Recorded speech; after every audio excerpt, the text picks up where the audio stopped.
চিকিৎসা করাতে গিয়ে প্রেম, সেখান থেকে লাগাতার শারীরিক সম্পর্ক, তার জেরেই দিনের পর দিন ঝিমুনির ওষুধ দিতেন রোগীকে। ইংল্যান্ডে বসে এমনই কুকীর্তি ঘটিয়েছেন ভারতীয় বংশোদ্ভূত একজন চিকিৎসক চিরাগ প্যাটেল। প্রায় 1 বছর ধরে চলে এসেছে সেই চিকিৎসকের এমন কুকীর্তি। এমন ঘটনা ঘিরে ইংল্যান্ডে চাঞ্চল্য তৈরি হয়েছে। ওয়েলসের কার্ডিফ ইউনিভার্সিটি হাসপাতালে নিউরোসার্জন হিসেবে 2018 সাল থেকে কর্মরত ছিলেন সেই চিকিৎসক। 2019 সালে তার কাছে চিকিৎসা করাতে আসেন একজন মহিলা।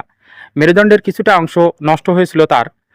সেই নষ্ট অংশটুকু অপারেশন করাতেই তিনি সেই হাসপাতালে দ্বারস্থ হয়েছিলেন এবং অপারেশনের দায়িত্বে ছিলেন এই চিরাগ প্যাটেল। চিরাগ প্যাটেল 2019 থেকে 2021 সাল পর্যন্ত এই দীর্ঘ সময় মহিলাটির 3 বার অপারেশন করিয়েছিলেন।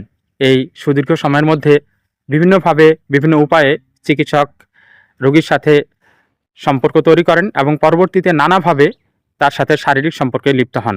বিশেষ করে আফিম ঘেঁষা ওষুধ সেবন করিয়ে রোগীকে অচেতন এবং তার যৌন উত্তেজনা বৃদ্ধি করে তার সাথে বিভিন্ন সময় সঙ্গমে লিপ্ত হন বলে প্রাপ্ত তদন্তে জানা গেছে।